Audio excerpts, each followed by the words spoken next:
सबसे पहले बात इंडियन टी20 लीग के 12वें सीजन के पहले फाइनलिस्ट की। पहले क्वालिफायर मैच में रोहित के इंडियंस ने धोनी के सुपर किंग्स को हराकर फाइनल का टिकट कटा लिया है। चेपॉक में खेले गए इस मैच में मुंबई ने चेन्नई को 6 विकेट से हरा दिया।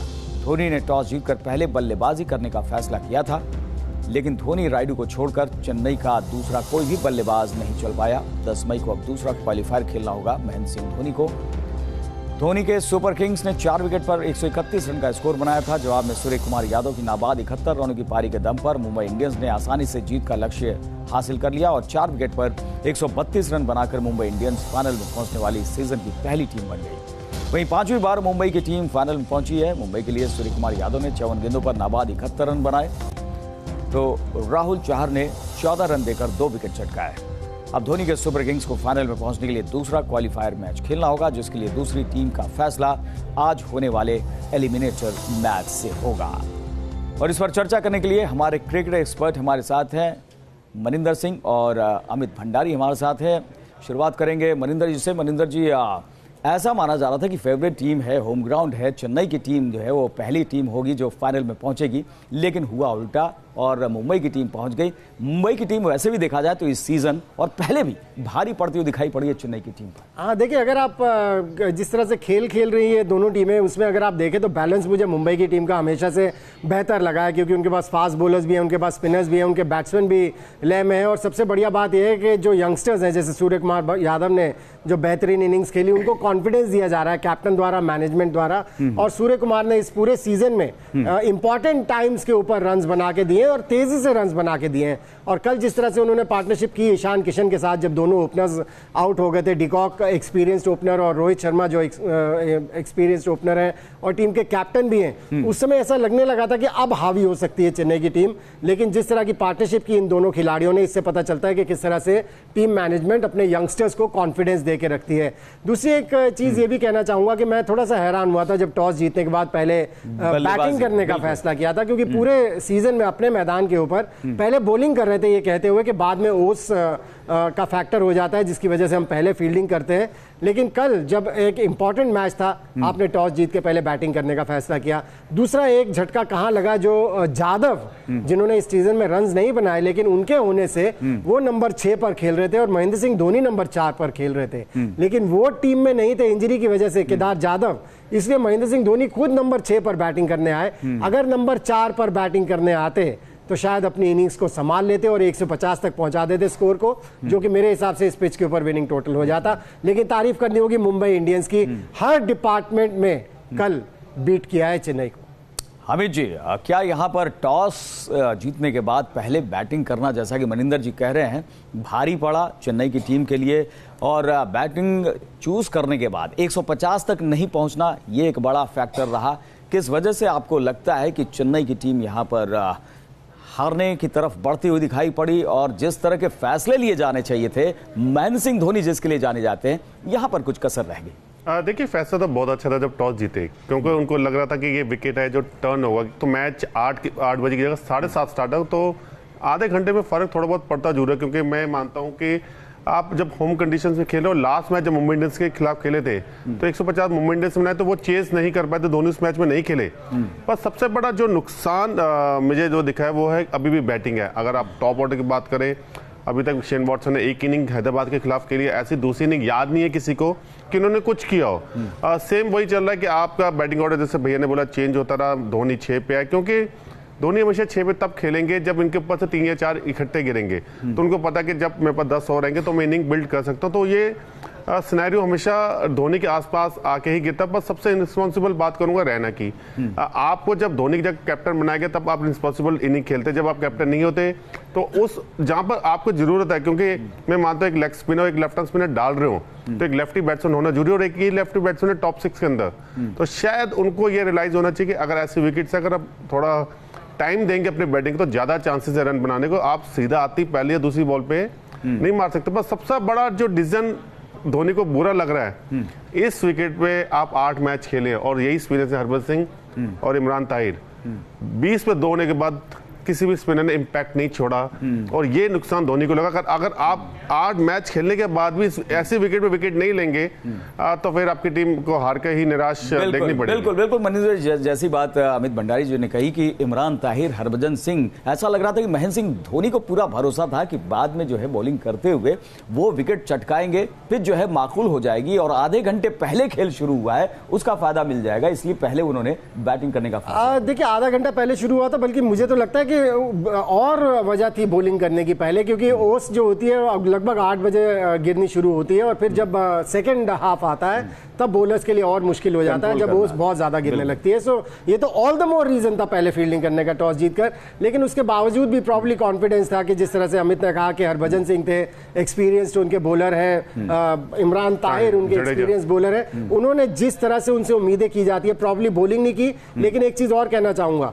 जब टोटल भी छोटा हो तो बॉलर्स का भी कॉन्फिडेंस नहीं आता, बॉलर्स को एक कुशन जरूर चाहिए। अगर 150 का टारगेट होता तो यही बॉलर्स आपको डिफरेंट दिखते। वहीं दूसरी तरफ लेकिन एक चीज जरूर, एक बॉलर की मैं तारीफ करना चाहूंगा जिनसे मैं बहुत प्रभावित हुआ हूं, मुंबई इंडियंस के राहुल चहर।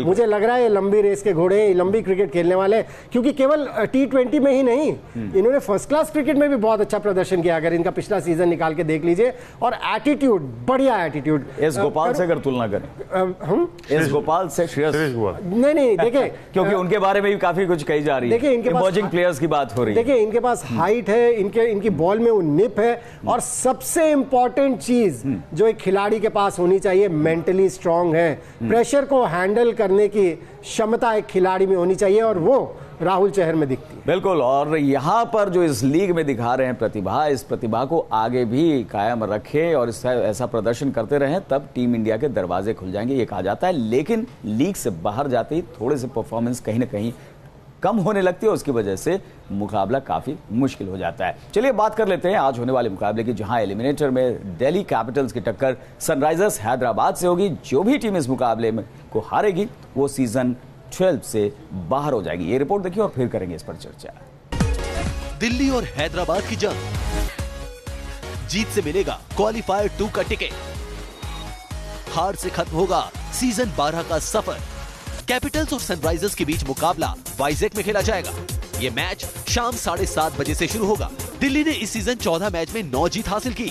दिल्ली की जीत चेन्नई और मुंबई के बराबर रही, लेकिन नेट रन रेट के आधार पर दिल्ली को तीसरे नंबर पर आना पड़ा। दिल्ली के लिए इस सीजन धवन ने 14 मैच में 486 रन बनाए हैं, जिसमें उनका बेस्ट स्कोर नाबाद 97 रन का रहा है। वहीं पंत के बल्ले से इस सीजन 158 के स्ट्राइक रेट से 401 रन निकले हैं, जबकि श्रेयस अय्यर ने 14 मैच में 442 रन बनाए हैं। सनराइजर्स ने इस सीजन 14 मैच में से सिर्फ 6 मैच में जीत दर्ज की। सनराइजर्स इंडियन T20 लीग के इतिहास में पहली ऐसी टीम है जिसने 6 मैच जीतकर प्लेऑफ में जगह बनाई। मनीष पांडे ने इस सीजन 11 मैच में 138.32 के स्ट्राइक रेट के साथ 314 रन बनाए हैं, जिसमें उनका बेस्ट स्कोर नाबाद 83 रन का रहा है।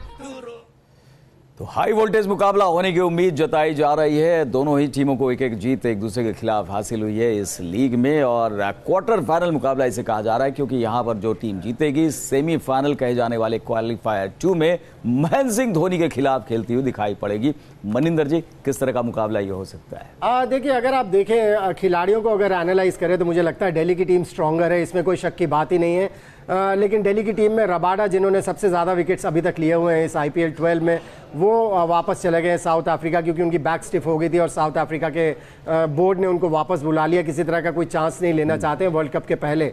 लेकिन दूसरी तरफ अगर आप देखें तो बेस्टो और वार्नर के जाने के बाद ये टीम काफ़ी हल्की लगती है सनराइजर्स हैदराबाद की। लेकिन जिस तरह से इस टीम ने क्वालिफाई किया है दूसरी टीमों के हारने के बाद, मुझे ऐसा लगता है कभी कभी ऐसी टीमें जब क्वालिफाई कर जाती हैं तो फिर वो एक लय में आ जाती है, कॉन्फिडेंस उनका बढ़ जाता है कि नथिंग टू लूज वाली सिचुएशन है। और जब आप ऐसी सिचुएशन में चले जाते हैं जहां नथिंग टू लूज है, कोई उनसे कुछ एक्सपेक्ट नहीं कर रहा है, तो आपके खेल बेहतर होता चला जाता है, क्योंकि वो डर कि फेलियर का डर जब खत्म हो जाता है तो परफॉर्मेंस बेहतर होनी शुरू हो जाती है। लेकिन अगर आप ऑन पेपर्स देखें जिस तरह की क्रिकेट दोनों टीमों ने खेली है, मुझे लगता है दिल्ली की टीम के चांसेस ज्यादा हैं, लेकिन सनराइजर्स हैदराबाद को भी मैं आउट नहीं करूंगा अभी। बिल्कुल, यहाँ पर T20 में कुछ भी कहना मुमकिन नहीं है, क्योंकि कुछ भी हो सकता है। लेकिन अमित जी, जिस तरह से मनिंदर जी कह रहे हैं कि पलड़ा तो भारी साफ तौर पर दिल्ली की टीम का दिखाई पड़ रहा है, लेकिन क्वालिफायर में यहाँ पहुंची है, टॉप 4 में पहुंची है टीम हैदराबाद की,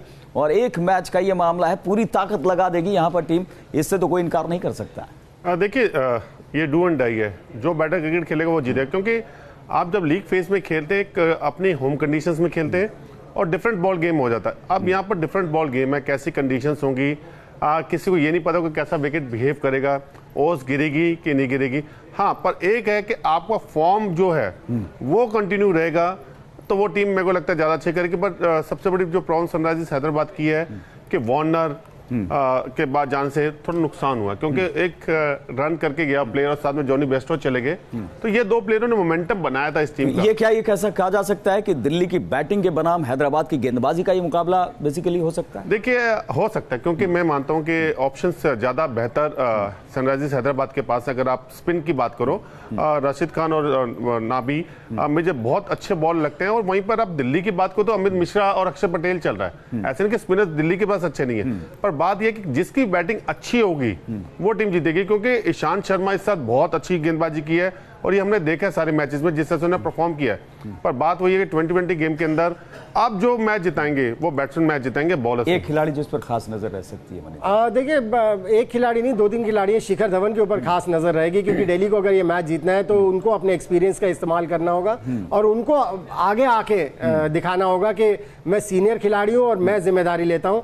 और श्रेयस अय्यर मुझे लगता है खिलाड़ी ऐसे, हालांकि पृथ्वी शाह को भी मैं तो बहुत लाइक करता हूँ उनको, लेकिन जिस तरह की फॉर्म में रहे। ऋषभ पंत को क्यों छोड़ना चाहेंगे? वो भी देखिए ऋषभ पंत के ऊपर तो मैं आ रहा था आखिरी में इसलिए क्योंकि वो मीठा है, वो एक गेम चेंजर है। और मैंने, आपको याद होगा, मैंने तो अपनी वर्ल्ड कप की टीम में भी उनको डाला हुआ, और मुझे अभी भी लगता है कि अगर किसी को कोई इंजरी होती है तो ऋषभ पंत पहले आने वाले बैट्समैन होंगे जो वर्ल्ड कप की टीम में शामिल हो सकते हैं। लेकिन धवन यहां पर वर्ल्ड कप की टीम में, और धवन का धमाका इसलिए ज्यादा यहां पर उम्मीद की जा रही है और करना चाहिए क्योंकि वर्ल्ड कप की टीम इससे मजबूत होती हुई दिखाई पड़ेगी।